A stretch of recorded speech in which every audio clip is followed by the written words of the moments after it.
Hello and welcome to 20 Lore Pro. We're here live at Charlie's Collectible Show for the Lorcana 2K, or 10K. Excited to be here today live for round 8 of the Swiss.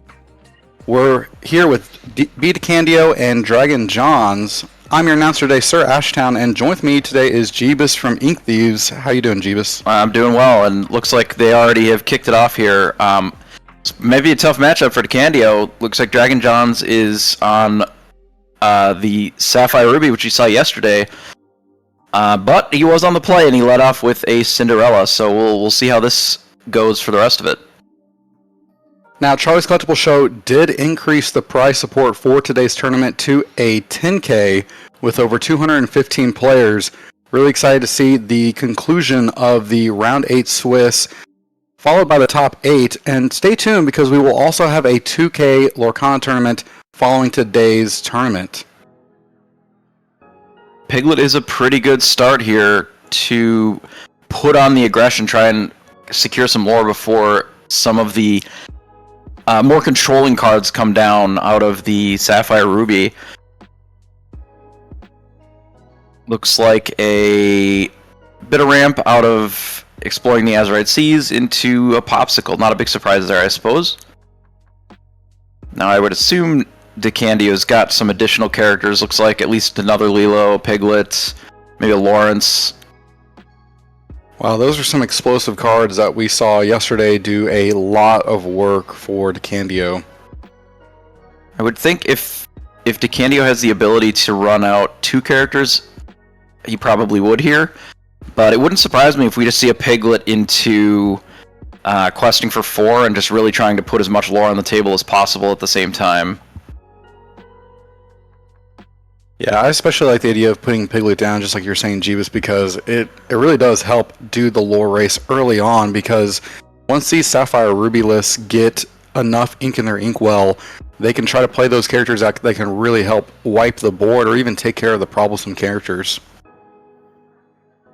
We'll see what he's deciding to do. I think he only has 3 inkables, and they're all of his better characters, so we'll have to see what actually happens from here.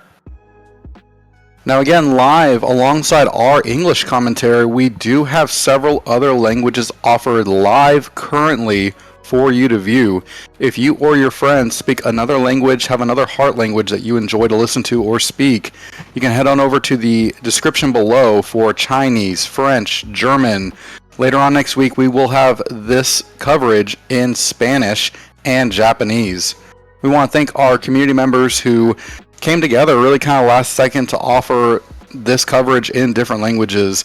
Really great pair of team, and we're excited to have them come alongside 20 Lore Pro to offer that to the community. Well, Decandio here with a Lawrence, which with no damage is a big body 4/4. Great at questing for 2, but also challenging. Right now, Dragon having to kind of take care of the onesies twosies like he did here with this Piglet, as Decandio continues to quest and get his lore gain up. So again, it was a really tough ink decision last turn. Looks like we drew another uninkable. Looks like a Calhoun. I suspect that we're maybe considering inking this Piglet as well, just to deploy 2 threats. It looks like that's what's going to happen here. Just to go a little bit wider, there's only so many turns we can go wide against the Sapphire Ruby deck before we get into things like the Be Prepared range, the large Sisus. Really, the major issue right now is something like a Maui. Maui would be very good against Lawrence. Be able to take out one of our better threats currently that Decandio is presenting. Oh, looks like it's just a Flabbersham, so just drawing some cards. So this is sort of the opportunity. You know, Decandio's looking to push another 5 next turn. Whatever the follow-ups from here are, that is what's going to determine the sort of the flow of the rest of this game, I think. Yeah, he decided to ink a Brawl. I think I see a Maui, maybe even a Madame Medusa in Dragon's hand. Okay, so we go for the double dock play. Dock declining the trigger, and then a follow-up dock to actually draw the 2 cards here. So board's about as wide as it's going to get, and it's kind of just turn everything sideways and hope that's good enough. Yeah, we saw Decandio in this similar situation yesterday where he had double dock, opting not to draw with the first one, drawing with the second. I think it's a great way to get more bodies on the board. And here's a Pluto. I think the last card in Decandio's hand is actually another dock. So the Pluto actually makes sense here to get rid of.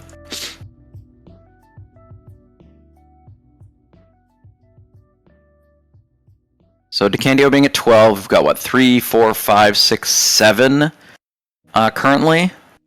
I would assume that the Flaversham is going to get taken out by the double Calhoun next turn. It ends up functionally being the same amount of lore. How far I'll go being sung for two reasons here, I think. One, it's to dig as deep as possible to try and get an answer to kind of what's going on the board. And two, like, we're trying to ramp into those things. We need to get more ink on the field. If it's a Sisu that we draw, Sisu can take out basically everything except for Lawrence here. Ends up shrinking. Looks like the Lawrence here gets taken out by the Medusa. That makes sense with the ice blocks. That does limit some of the lore gain that's going to be able to happen, and then just sends it back. And it looks like Jonz did pick up a Be Prepared here off of that, How Far I'll Go.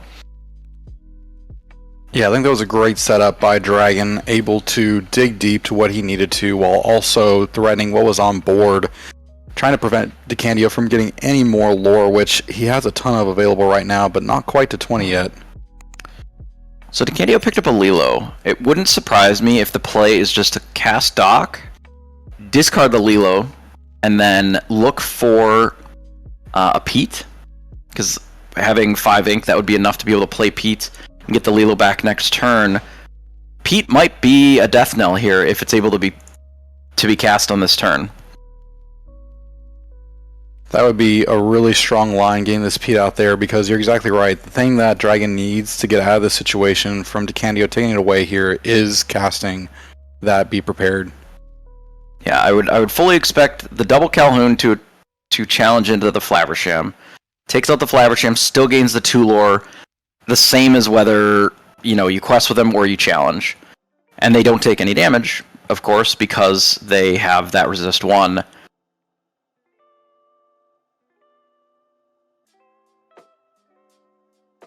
Love to see what he decides here. So he does play the Dock and discards the Lilo, recognizing that realistically running out the Lilo doesn't change the clock at all, and there's other cards that can be played that would be more valuable this turn.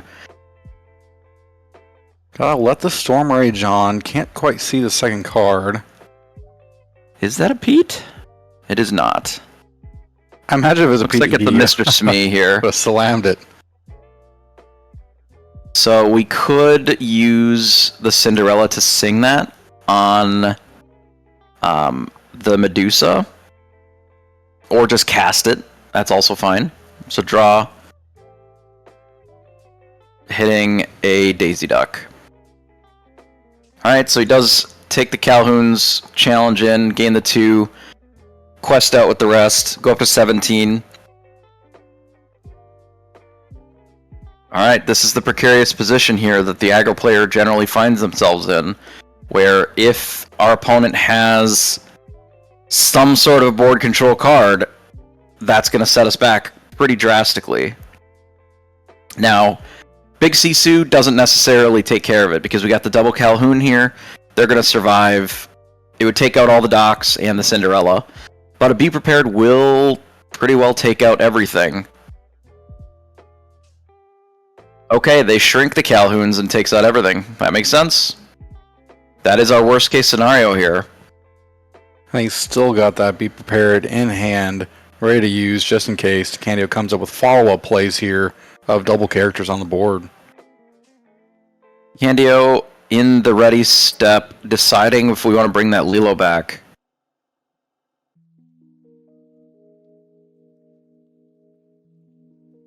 In hand, we have the play of just Lilo and then deploy our whole hand, basically.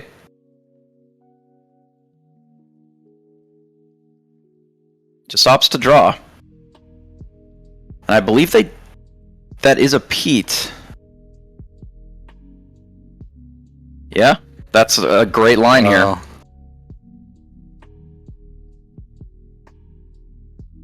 So that shuts off all the actions for this following turn here, including that Be Prepared that we know about.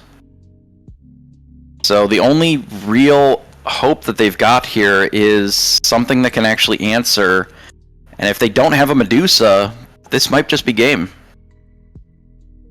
Yeah, that Pete here being really a great draw for Decandio. Double Shrink and playing Sisu. So that was a good pickup. These two ice blocks have been a bit of a beating this game.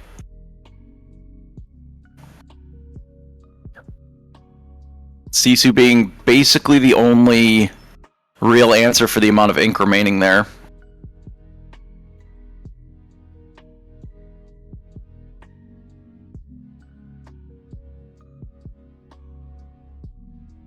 Again, debating the Lilo. The unfortunate part about Lilo is that it does come in exerted, so it doesn't necessarily have a great ability to threaten a board that has this many characters on it. Just deploying the threats that we've got, saying go. I think opting to play towards just another Pete as opposed to these Lilos. Lilo is a good follow-up to something like a Be Prepared when there's no characters on board. But in a position that we're in now, doesn't necessarily do as much. Now, it does look like they picked up a copy of Pirate's Life, which does have the ability to reduce some of the lore that Decandio's got while gaining 2 themselves. Be Sang, 6-drop. This is a difficult position to be in because at this point you're trying to get that last 2 lore, but Pirate's Life really taking away just your ability to get there quicker. And I mean, even with a B prep from Dragon, you can follow up, play Lilo. It still leaves you vulnerable to have to get 4 more lore. Yeah, I think it would not surprise me if we see... I didn't see what the other card in hand was. I believe it's a Tamatoa. So if that's the case, if we have enough to cast and resolve the Tamatoa after a Sang Be Prepared and a Sang Pirate's Life, that would deploy basically every card that we've got going here. Oh, they just ink the Pirate's Life. Okay. That's an interesting choice. So they decide to quest out, and they're just going to cast Be Prepared, I suppose? Yeah, it's interesting. I'm surprised he could have sung, like you were saying, this Pirate's Life, and then still had the ink available to play Be Prepared. I think that he made a mistake here. I think he quested out when he was intending on singing. Oh no, so he does still sing it. Sing with the Sisu, and now he's a follow-up play with the board of Tamato. Looks like we picked up a Rapunzel off top. I actually think he left himself dead to that Lilo here. Yeah. Oh no, he did not have these, so he did quest out and he had to just cast the Be Prepared. He was intending on singing and he made a mistake and quested with it instead. Yeah. So we don't have the Tamatoa in play though to actually challenge the Lilo, so that might have been costing the game here. That's so what that is what happened. Yeah, because if he could have sung with the Sisu, the Be Prepared, he could have played Tamatoa follow-up, but... Yeah, his hands got a little ahead of themselves there. There is a Queen here that he's going to have to play to challenge this Lilo. Okay, saved it. Now he's got a challenger that isn't taking damage every time due to these ice blocks. That location could be useful here.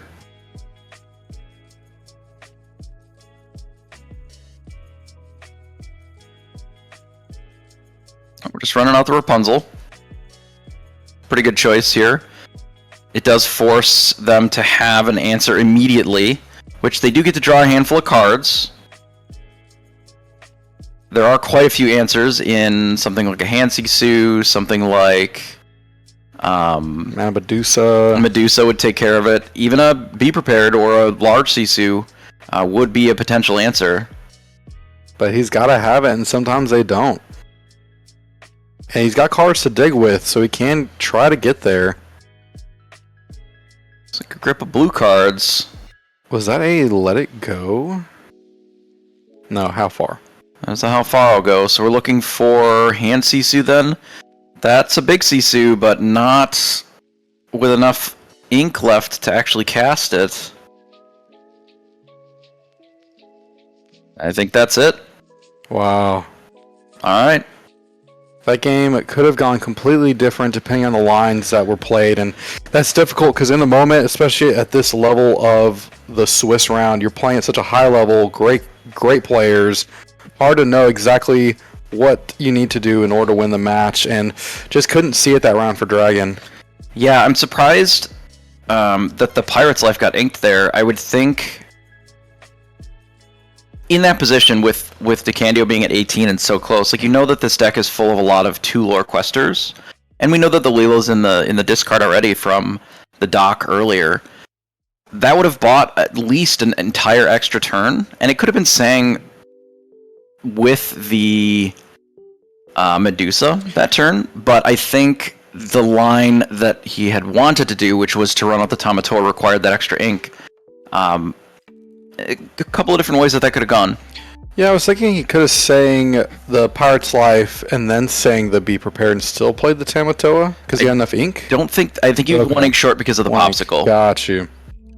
Yeah, had a line in mind and it just caused him to get focused on it. Yeah, I've certainly had that happen to myself as well. So I agree. I've had those as well. I don't know if it would have mattered a ton in this spot because he did still have the answer for the Lilo, but ran out of answers for the future threats of the 2 additional cards and then the Rapunzel. So it may not have mattered, but definitely something to consider going forward. So jumping into our second game here, looks like they're pretty deep into it.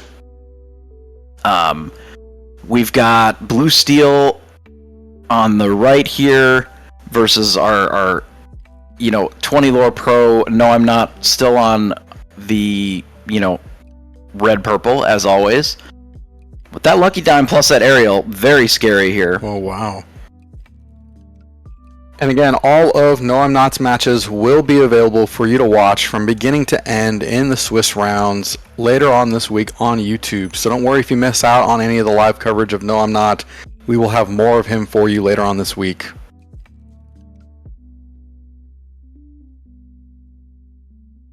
Alright, so I would say that this game is looking pretty over. With Ryan already at 12 with that Aerial in play, unless No I'm Not here had a Be Prepared already, I don't really see a way for this to go any differently. Aerial's already coming in for 5. Obviously the red purple doesn't have a ton of items, and we see 3 popsicles. He scoops it up. So we'll jump back to our main cam, and we'll pop back in on these guys later and see if we can't figure out how the rest of that played out. Aerial's very scary card, and Lucky Dime is almost unbeatable for red purple. They just don't have any cards that can deal with items. And with red purple, they can tap down. No, it's got ward. Doesn't Aerial? Correct. Yeah, you can't even tap it down with your Elsa Fifth Spirit. That's a troublesome card for red purple to deal with before you can have that dime activation on it.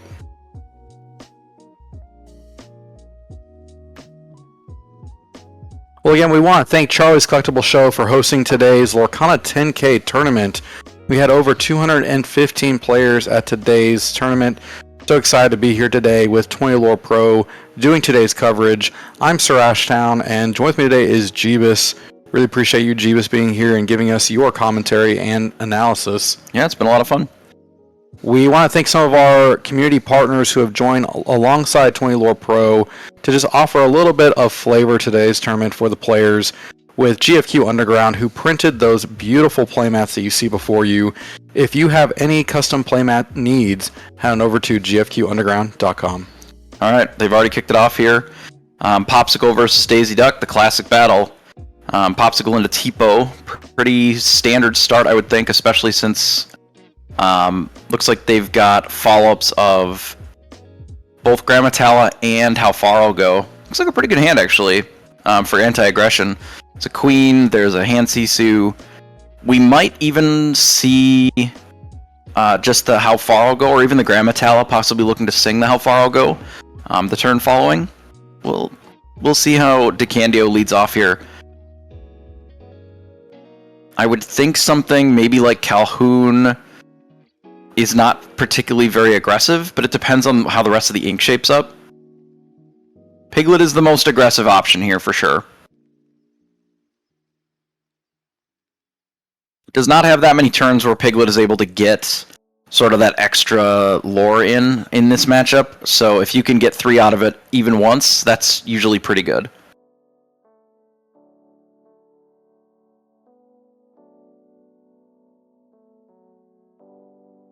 Alright, now this is the standard skip turn 3, go straight to turn 4 that we've been seeing out of Sapphire for a long time here. And it looks like opting for the more defensive play of just playing a 3-drop in hand Sisu. Which I don't hate this line. It stymies the aggression quite a bit. It does force Decandio to have a 1-drop here in order to get the extra lore out of Piglet. Which is not impossible, but certainly it does have the potential to slow down what's happening on the other side, which is generally all you really need is time. Inks Lilo shoots the hand Sisu, draws a card. Strength of the Raging Fire, not at its best. Sorry, Let the Storm Rage On, not at its best in this particular match. I suppose Strength isn't very good either. So anytime that you can collect your card out of it while taking something out is usually fine. And using it on Queen here, it may open you up to be able to quest with some of your other characters, but now that you have 2 power on board with the Tipo and the Flavor Sham, it kind of prevents you from getting it in for free at least. Lawrence generally pretty good in this matchup. I would expect Decandio to deploy 2 threats here just to get Piglet in for the 3 lore. We do see a Lawrence and a Lilo. And that makes that Strength of the Raging Fire now able to take out a Flavor Sham, if he does have the double play for the next turn.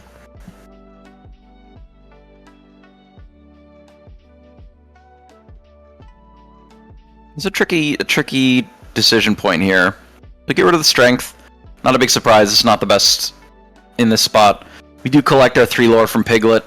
Again, it just, the longer that the game goes, the worse and worse Piglet gets, and you may as well just, you know, gain the 2 while you can. If it gets Maui'd, or if they decide to just Tipo plus Flower Sham or whatever into it, it doesn't really matter. Singing How Far I'll Go, again, this is pushing both ink and cards in hand. It is functionally a draw 2, because really you want to get cards into your inkwell anyway, and you get to pick the best of the 2, which it's been a very impressive card in these decks, especially now that we can go from 2 to 4 with both Tipo and the Azurite Seas. And just the fact that it can be sung like that while reserving your usage of your ink and your inkwell, just really a great card. Yeah. Now we still have the access to the Grammatala, if that's the route that he wants to go, going even further with his inkwell. I wouldn't be shocked if we just run out the Maui here to take out the Piglet.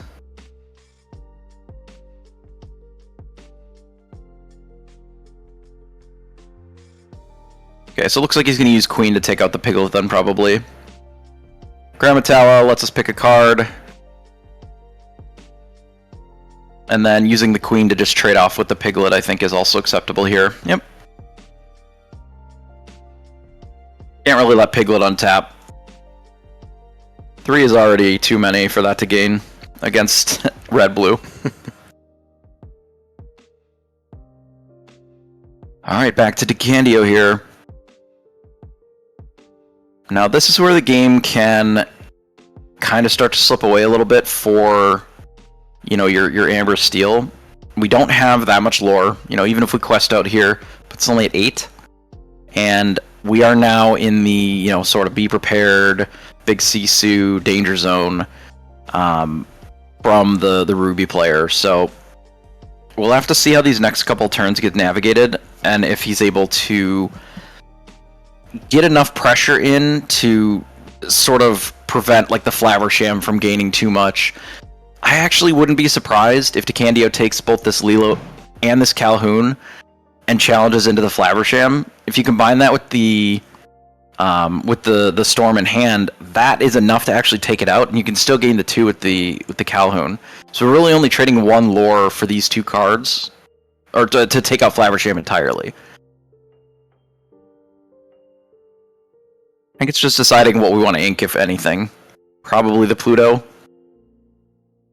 Okay, decides not to take that line. Probably just going to quest then.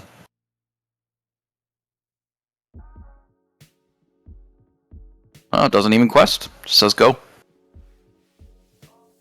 Looking at his inkwell, I think he's at 6 currently. Maybe even 7. 7 from the how far I'll go last turn. Honestly, with only 2 cards in hand. Candio does have a dock, so it's a pretend 2 cards, we'll say. Something to try to do, especially with Amethyst Ruby or Ruby Sapphire, trying to utilize cards that take out onesies, twosies instead of using the board wipes. That way you can save it for later on. That much better. And in this case, Dragons, if he wants to get rid of all of Decandio's cards, going to have to use that, but not the optimal line with all the characters that he has. Here he is inking the Maui and playing out a Tamatoa. Alright, does not have enough to actually play the item and draw the cards this turn, so just says go. We have a Pete here. Pete can allow us to go a little bit wider for a turn without fear of the Be Prepared coming down. Just preventing all those actions can be very impactful, so we'll see if that actually matters here. We have the ability to push up to 10. This Tamatoa is going to be a bit of a problem. There's not very many routes to be able to take Tamatoa off the board as this aggro Amber Steel deck. Opts to sing and deal 2. A little bit of damage on the crab. Inks Pete, plays Daisy into Dock.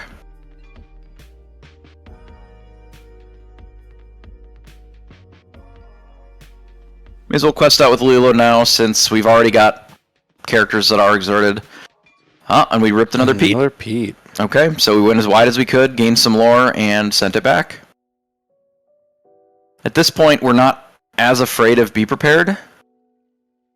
For 2 reasons. 1, we played Pete this turn, and 2, it does get the Tamatoa off the field as well. We don't really have the luxury of playing around Sisu at this point, so we just kind of run out what we've got and see what happens.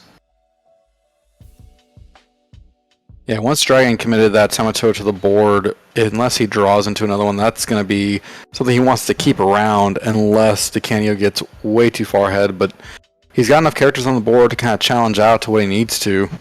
So that Ice Block can end up being a bit problematic for Decandio here that Jonz just picked up.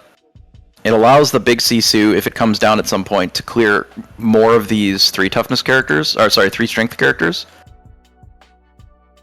Looks like there's a hand Sisu, which can take out, say, the Daisy Duck, or the Lilo. I would assume taking out the Daisy Duck with the hand Sisu, maybe we bully the Lawrence with the Crab, and the Lilo with the Grammatala. Oh, Medusa too. Okay.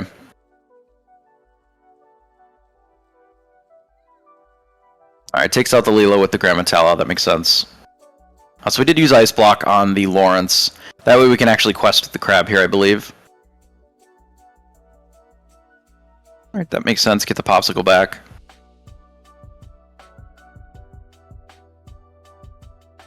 A lot of cards in hand now for Dragon. Ink the Visions, run out the Popsicle, decides to heal the Tamatoa. Not sure that's entirely necessary in this spot, but it does make sure that a Strength doesn't randomly take it out if 2 more characters get played. Alright, we're going with Daisy, gain our 2. I get a Grandma.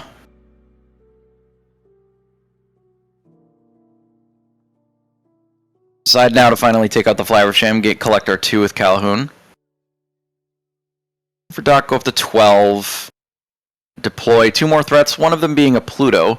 Pluto being a 5/5, as long as it does not have damage on it, otherwise it's a 1/5.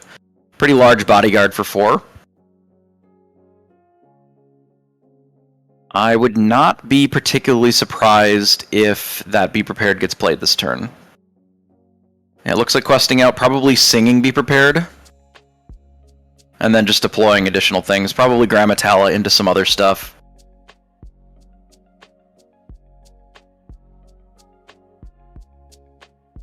Looks like most of their hand is just removal. Yeah, I like seeing Being Prepared there because you still have like Grammatala, still have follow-up plays to where you can look for another great card that you may want to play out. Let's cast Samawi. Fair enough. It is ink efficient. And Decandio scoops it up. That makes sense to me. Especially with even just the Gramma or the Maui on the field, the Lilo that's in the bin doesn't really do a whole lot. It's just going to get taken out over and over. And I believe that John still had like 4 or 5 cards in hand. It's over. Go to your third game on the play and just try to be a little bit more aggressive. It's kind of all you can do. Looks like Blue Steel stole a game off of No I'm Not Here as well. Sorry, No I'm Not stole a game back from Blue Steel rather, because the game 1 concluded likely with an aerial. But then now the red purple is going to be on the draw, which is a lot worse. Most of these Sapphire decks have gone with the plan of skipping turn 3, roughly. You know, they play Tipo, they play Exploring the Azurite Seas, and they kind of take their turn 2 off, use it to ramp up to turn 4, basically. So, because of that, when they're on the play, it is dramatically more explosive than when they're on the draw, which is true of a lot of decks. But these ramp ones especially, because now they're deploying these much more powerful early game threats way faster than what you can actually answer them, just because the answers aren't nearly as efficient as the threats these days. So, you know, an aerial coming down on turn 4 or 5, that's a huge problem. There's not a lot of great answers, and we don't know Ryan's whole list. You know, if he's playing something like Chen Po, or any of the other bodyguards, even Pluto's been seeing some play in these decks. It's tough to get off the field, and it's almost always questing for 5. Yeah, this will be an uphill battle for No I'm Not, especially here now being on the draw. We'll see how his match turns out later on. That will be available for you on YouTube to watch in its entirety. So don't worry if we miss it now on here on the stream. We'll have that available to you later on. But let's head on back over to our feature match 1, where we're going to get to see kind of the conclusion of this aggro Decandio list, Amber Steel versus Dragon. Alright, and this will be... this will end up being Decandio on the play here. So we'll see if the early aggression, possibly even, you know, Daisy into Piglet again, will be enough to sort of tackle what is going to be necessary to basically be fast enough to close out on this deck before they get kind of to the end game, you know. And this was a tough first matchup for Decandio because in their first game during this set, there was a point at which Dragon could have come back and won, depending on the lines, but he had an ability at least to have more turns on the board, and Decandio kind of made it out. So he's got the early aggression just like he needs. Daisy on 1, into a Lilo. Lilo is not quite as strong as Piglet, but it's still very respectable. You know, we're threatening 4 lore again next turn. There are not a lot of great answers on turn 2. You know, Queen is one of them, but it doesn't really do much against Daisy Duck. Daisy Duck here, really great, 1/4, but you're also playing cards like Rapunzel, meaning that any damage that doesn't completely get rid of it from the board can be card draw for you. Alright, they have Tipo, which is obviously a very powerful line as a follow-up. We get in with the Daisy, see if they get a card. They do not this time. Of course, with the Lilo, go up to 6 like we would expect. Now, I don't believe that Decandio can deploy... Oh, that was a Happy, not a Doc. I always get them confused because their pictures are very similar. But we deploy 2 threats. We go as wide as we can. I mean, this forces, if they do have a single removal, forces them to have to use it now, but we still have a pretty wide board to be able to threaten additional gain after that. Yeah, we've seen that these ice blocks really did a lot of just work during this match. All right, Daisy, they scoop up a Flaversham off the top. Now, I would expect an Ink into the Dwarven Mine, into shooting that big Sisu.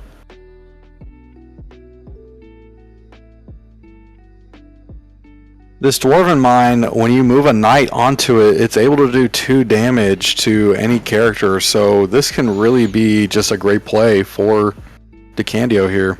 He's probably going to put Lilo in there because the Sisu's just a 1-1 in this case. I would think that that's better to take out than the Tipo. There is the concern that Happy can be taken out by the Tipo then as a follow-up, I suppose. We were talking with some players after the tournament yesterday about Dwarven Mine and realizing that not all dwarfs are knights. The knight triggering the 2 damage ability on the card. Okay, so we do end up playing it. Take the Happy here. Does move the Lilo. Takes out the hand Sisu most likely. Yep. And then quests out, taking us up to 10. So now we're in a position where, knowing what's in DragonJonz's hand here, I'm expecting an Ink into Tipo taking out or trading with the Happy here, and maybe even taking out that location with the Maui. It's not awesome though, because it lets us get all the way up to 14. Letting Decandio get to 14 even with the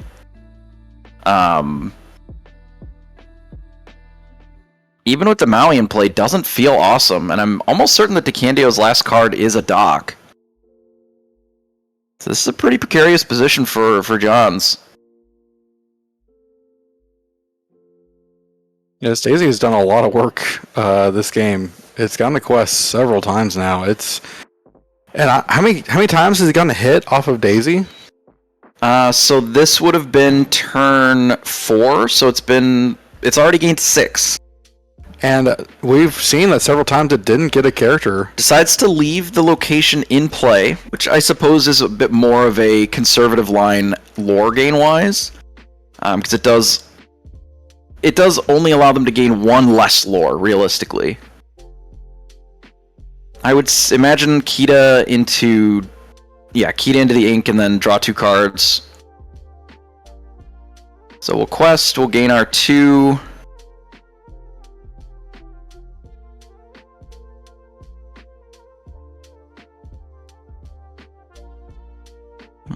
Considering taking out the Tipo, I suppose I would think we're gonna gain the 2 though. Yeah, go to 13. Play a Smee, pass it back.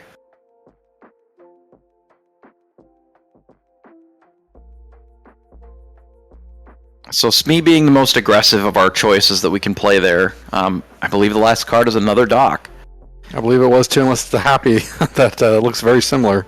I think if it was a Happy, we would have deployed it this turn, because we still had the 1 remaining. So in that case, it must be a dock. Good. So second ice block. I believe that there's a Brawl in hand, so maybe looking to take out the Smee.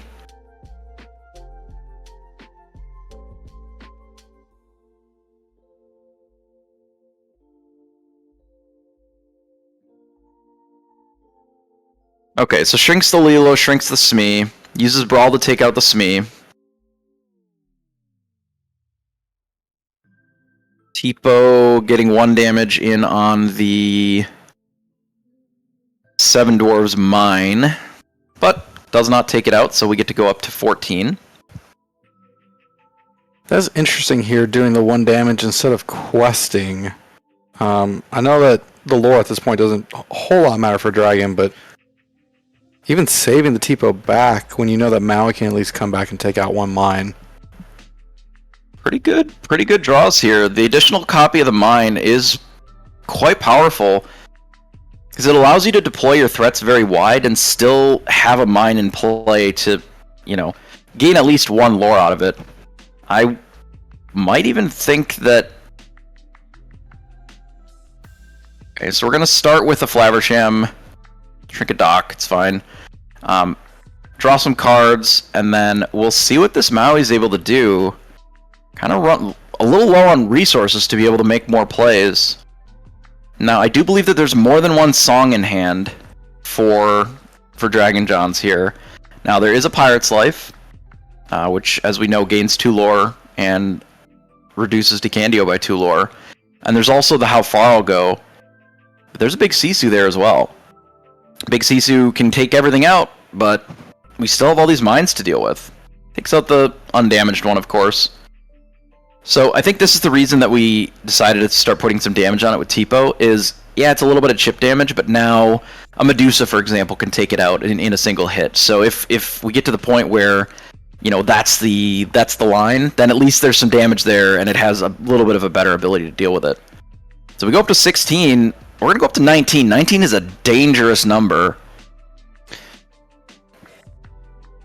And some people in the Twitch chat saying that Decandio may have missed 1 lore gain on one of his quests with Daisy.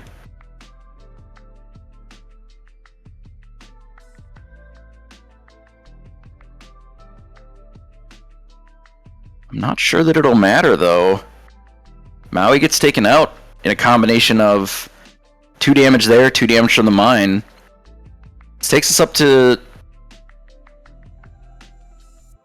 18 here.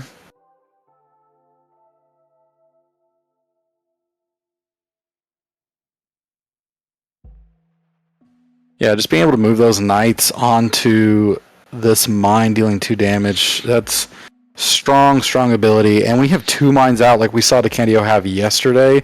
You can move them back and forth between the 2 locations. Yeah. So we could have gone to 19, opted to go to 18, using the Cindy to sing the song instead, which makes sense because, again, we're pretty light on resources ourselves. 5 is already quite a bit of ink for Decandio's deck, I would say.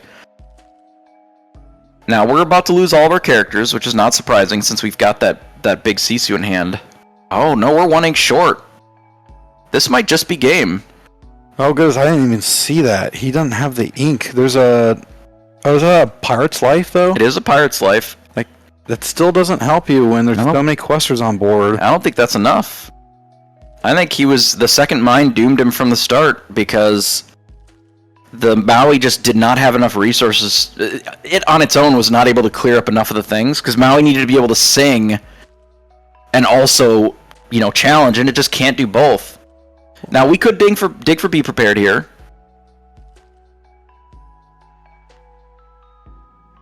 Looks at 2 cards. I think this is done.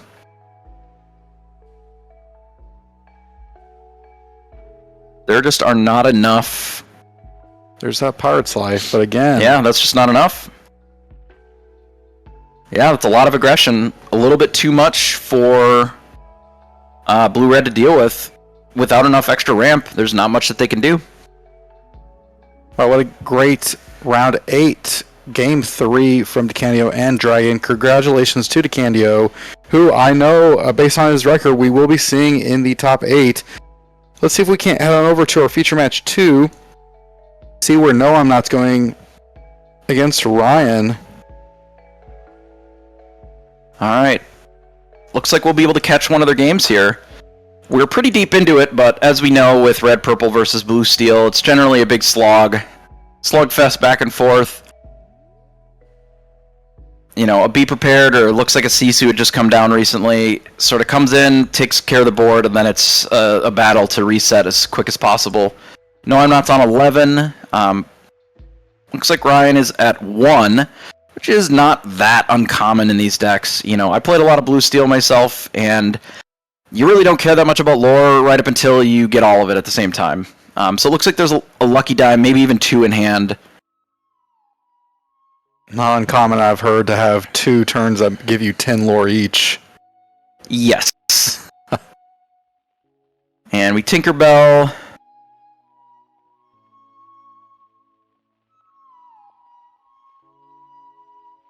Tinkerbell pass. Alright. Looks like only 6 remaining, so not enough to deploy a dime. It's not looking great for Ryan. Gaining another 4. But Kendall all the way up to 15. That is very close to the danger zone, especially with a goat already in play. Opts to be prepared now. Likely because the Tinkerbell would have cleared most of the board anyway, and this does stop the further card draw from the Flabbersham. And 16 is already a pretty good spot to be in.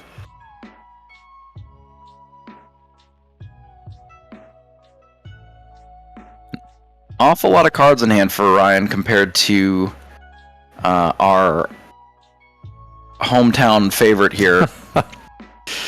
No, I'm not. Is our 20 Lore Community Pro as chosen by the community. All of his rounds, if you missed them or they weren't covered on the stream, they will be available on YouTube later on this week. So deploys the dime, but as you can see here, the heads-up play of be preparing on that board, even though we were pretty far ahead, as it seemed. Obviously, the Tinkerbell was looking to clear a lot of that up, but it takes away that Flabbersham, so there's just not more draws. I don't know if Ryan's hand is really that good here. You know, the dime is a great follow-up, but I don't think that this whole new world that's in Ryan's hand can really be played. Like, that is a little too scary when the red-purple player is so close to finishing out this game. Just deploys 2 more threats. A rabbit is even one of the best ones on this board. Honestly, when Ruby Amethyst gets to 16, if you whole new world and they have the option to goat bounce, you're dead. That's it. Alright, looks like we're whole new worlding. Whole new world and another lucky dime. Alright, this might just be it for Ryan here. If Kendall finds a goat or double goat bounce, it might just be done right now. Keeping his cards a little close.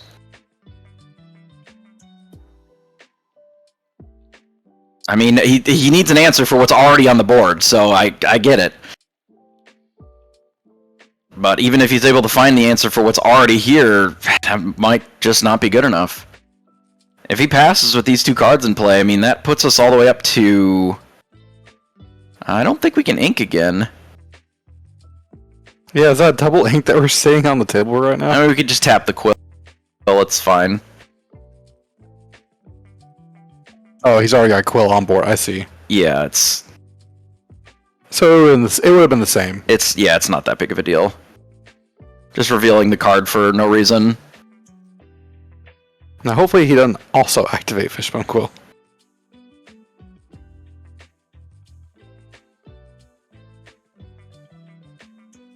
Ends up using a twin shot, I believe, here. Take out those 2. In combination with the Tinkerbell. Very good card.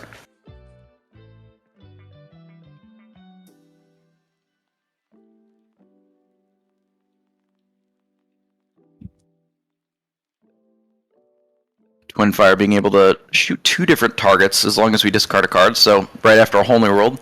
Definitely not bad. I assume that Kendall does not have double goat, otherwise he probably would have played him already. We've seen him do it before on camera, even here at Charles Collectible Show in previous tournaments. Ooh, that's not a great line. Which generally means that there's just a lot of that kind of card in his hand. Yeah, a lot of do-nothings. Maybe a glut of snakes and 1-drops. Yeah, that's kind of what it looks like. Yep. I mean, this is wide enough that it may just be the answer. I mean, this is lethal being presented here. But you gotta think that after a whole new world for Ryan and Sapphire Steel, if they have maybe a grabs or just things that they can help them try to get rid of a lot of No, I'm not bored.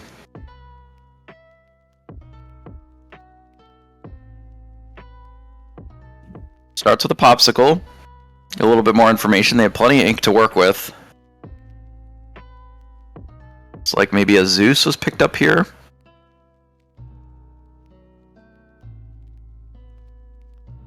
Is that a Simba? What is that?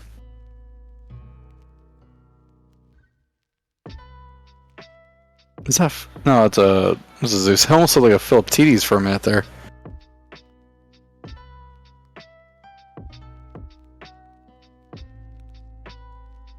I think you're right on the Simba call, though.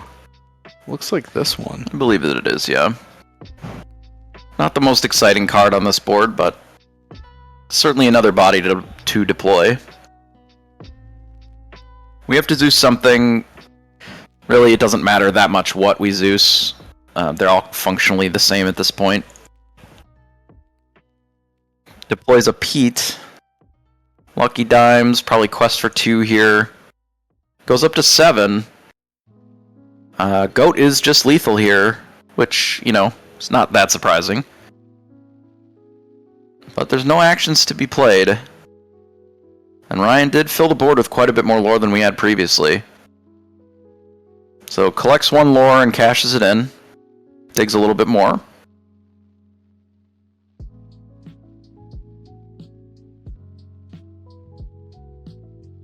Wouldn't be surprised if this broom gets cashed in as well. I think so too. Just trying to find a goat, especially. I mean, that's not his only out, but it is definitely a great one. Plays a genie. Draws a card off the genie first to see if we want to draw the card off the broom. Makes sense. And there's a goat. Alright, there you go. That's the answer. Got the goat. Drew enough cards to find the goat. Close it out. Ruby Amethyst is pretty famous for playing ghosts to try and finish off the game, which, I mean, one of the reasons why this deck is very viable. It has lore gain that you really can't prevent with any of your plays. But congratulations to No I'm Not. He is our community pro. He was selected by the 20 Lore Pro community in the Discord during our community poll as the player that they wanted to watch during the tournament, or at least follow them and see all of the rounds later on YouTube. So congratulations to him. We see that his record is now 7-1. We'll be seeing him in the top 8. This is going to really turn out to be a top 8. We have 2 great players that we know of so far that we've seen on camera in Decandio and No I'm Not. Has been a great round 8 and 8 rounds of Swiss. What are kind of your thoughts, Jebas, on how the tournament's gone so far? You know, we've been seeing some slightly different variants on lists. You know, we saw a lot of, you know, that Amber Steel this weekend, but not all of them were created equal. You know, we've got the sort of diggy diggy hole dwarven strategy that Decandio's been presenting, and then we've been seeing some more traditional Steel Song and some, you know, that are sort of a hybrid in between the two, a little bit lower to the ground, but not necessarily going in with the dwarves. It'll be interesting to see how some of this shakes out. I'm curious to see what the decks are. I mean, obviously we know that there's a red purple and at least our diggy diggy hole from Decandio. But I hope that we get a little bit of spice up there. I did see that there were a few in sort of the top tables yesterday, a few different, a little bit more fun decks perhaps. We may be able to see like an Amber Steel, which we haven't gotten to see at all this weekend. Might try to get that on camera. That could be fun. Yeah, I'm excited to see kind of the top pairings, the color pairings that there are. We'll have those here in just a little bit. We'll try to have at least the color pairings put into the Twitch chat. That way y'all can see kind of how the top 8's going to form out to be. But stick around. We're going to have top 8 into the finals. And after this tournament, we're going to have a 2K tournament to cover. Again, we want to thank some of our community sponsors, especially Charlie's Collectible Show for hosting today's tournament, and Diamond Ink Apparel with artist Miguel, who did the artwork for the amazing mat that you saw on camera. We want to thank them so much for doing that amazing work and having that playmat available as prizing for the top 4. Thank y'all for joining us here on Twitch and YouTube. If you missed any of today's tournament rounds or yesterday's, we will have them for you available on Twitch for the VOD, YouTube for the VOD, and split up in edited portions for you to watch later on this week. Don't forget, we also have this tournament coverage in different languages. Those are in the description below. Currently live, we have Chinese, German, French. We want to thank those community members who have come alongside 20 Lore Pro to offer this announcing and commentary in those languages. Again, thank y'all so much for joining us here at 20 Lore Pro. I'm SirAshtown. Joining me today is Jebas from Ink Thieves. Really great to be here. Thank y'all again, and we will see y'all here in just a little bit. Thank y'all again.